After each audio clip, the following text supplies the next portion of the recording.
सेनापति, इतने दिन हो गए हैं। हमने कितनी बार इस बात को सुन लिया। यह पता नहीं कौन बगिया उजाड़ता है। तुम लोगों को किस काम के लिए लगाया है? कोई भी ये पता क्यों नहीं लगा पा रहा कि हमारे बाग और बगिया कौन उजाड़ कर चला जाता है, कौन उसे बखेर देता है, किसने फल बखेरे, किसने फूल बखेरे, हर रोज कौन उसे बखेर के जाता है। इस रहस्य को सुलझाना ही होगा।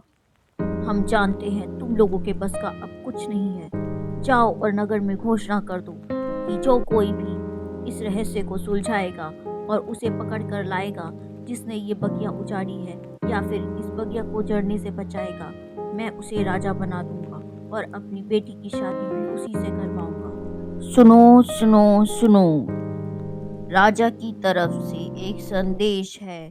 जो कोई भी राजा की बगिया का रहस्य सुलझाएगा, उससे राजा अपनी बेटी की शादी करेगा और सिंहासन भी उसी को मिलेगा।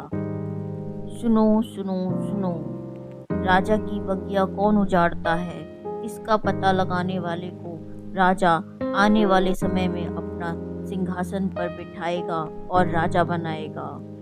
अरे वाह, आज तो मजा ही आ गया। हमने राजा की बगिया के सारे फूल खिंडा दिए। कितने सारे खिंडाए हैं, सारे फल, कुछ खाए कुछ खिंडाए।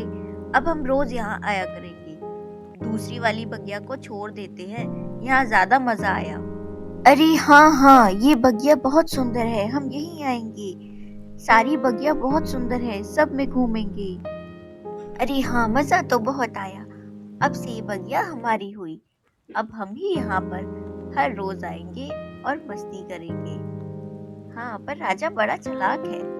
किसी न किसी को बहाने से भेजता है, पर हमें कोई पकड़ ही नहीं पाता और ना ही कभी पकड़ पाएगा। राजकुमारी का नाम होता है नैना। अगले दिन की सुबह राजकुमारी खुद उठकर जाती है बगिया को देखने। जब पता चलता है कि बगिया फिर से किसी ने बिखेर दी है और फल और फूल खिंडा दिए हैं। ये क्या, पूरी बगिया उजड़ी हुई है।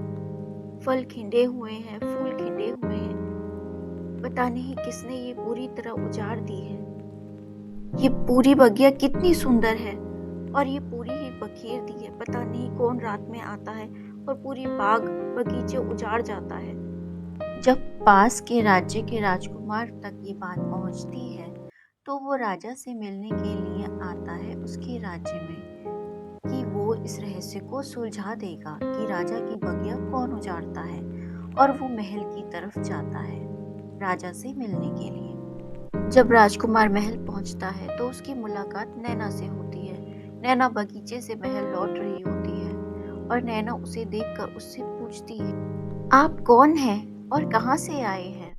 मेरा नाम उदय सिंह है और मैं राजा की घोषणा सुनकर यहाँ आया हूँ और मैं उस बागीचे का राज पता कर लूंगा। आपसे मिलकर खुशी हुई। मेरा नाम नैना है और बागीचे का राज पता करने के लिए आपको पिताजी से मिलना होगा। महाराज की जय हो। महाराज, आपसे मिलने के लिए राजकुमार उदय सिंह आए हैं। आइए राजकुमार, आपका स्वागत है। क्या आप इस चुनौती को स्वीकार करते हैं? जी महाराज, मैं इस रहस्य को सुलझाऊंगा और अपराधियों को पकड़कर आपके पास भी लेकर आऊंगा। ठीक है युवराज, आज रात को आपको बगिया में छुड़वा दिया जाएगा, क्योंकि रात को ही कोई आकर बगिया को उजाड़ देता है। कल सुबह मिलते हैं। और फिर राजकुमार राजा के बागों में चला जाता है। राजकुमार बगिया में बैठकर ये इंतजार करने लग जाता है कि कौन आता है जो बगिया को उजाड़ता है। पर इतने में ही राजकुमार को नींद आने लग जाती है और वो सोचता है कि मुझे कुछ ऐसा करना चाहिए जिससे मुझे नींद ना आए। अगर मैं सो गया तो मैं चोर को नहीं पकड़ पाऊंगा। और फिर राजकुमार उठकर खड़ा हो जाता है और अपनी उंगली को चाकू से थोड़ा सा काट लेता है ताकि उसे दर्द हो और उसे नींद ना आए। और फिर उसके बाद दर्द की वजह से राजकुमार को नींद नहीं आती और वो वहीं चोर का इंतजार करने लग जाता है। और राजकुमार देखता है कि बागीचे में परियां आ गई हैं। 4 परियां बागीचे में आ जाती हैं और वो उन्हें देखकर खड़ा हो जाता है।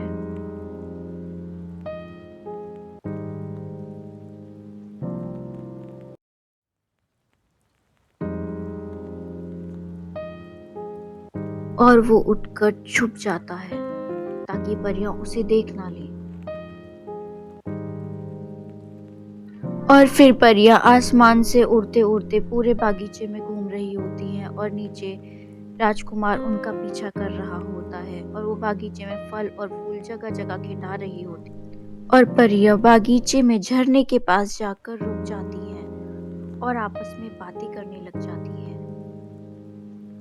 राजकुमार वहीं छुपकर उनकी बातें सुन रहा होता है और सही वक्त का इंतजार कर रहा होता है। तभी वो चारों परियां अपने पंख उतारकर एक पेड़ के पास रख देती हैं और आपस में बात करती हैं कि चलो पानी में खेलेंगे और इधर उधर सब कुछ बखेरते हैं, चलो खेल ले। ये सुनकर राजकुमार वहीं छुप जाता है और फिर वो अपने पर उतारकर वहीं पर रख देती हैं। अरे देखो देखो, हम तो आम लड़कियों के जैसे दिख रहे हैं, चलो ठीक है खेलते हैं। यही सही मौका है, इनके पंखों को छुपा देता हूँ, तभी ये परियां अपनी गलती मानेंगी और मेरी बात मानेंगी। और फिर राजकुमार चुपके से जाता है और परियों के पंख उठाकर पेड़ के पीछे छुपा देता है और फिर वहीं पेड़ के पीछे छुपकर इंतजार करता है कि कब परियां वापस आएंगी और मैं उनसे बात कर पाऊंगा। और फिर परियां आकर वहां हैरानी से देखती हैं कि उनके पंख वहां से गायब हैं और वो कहती है, कौन हमारे पंख ले गया? कौन है यहाँ? कौन है? सामने आओ, तुम्हारे पंख मैंने लिए हैं। और फिर राजकुमार पेड़ के पीछे से निकल के परियों के सामने आता है। आखिर तुमने हमारे पर क्यों चुराए हैं? हमने तुम्हारा क्या बिगाड़ा है? तुम कौन हो और क्या चाहते हो? आप सब नहीं जानती आपने क्या किया है? क्या आपको दिखाई नहीं देता?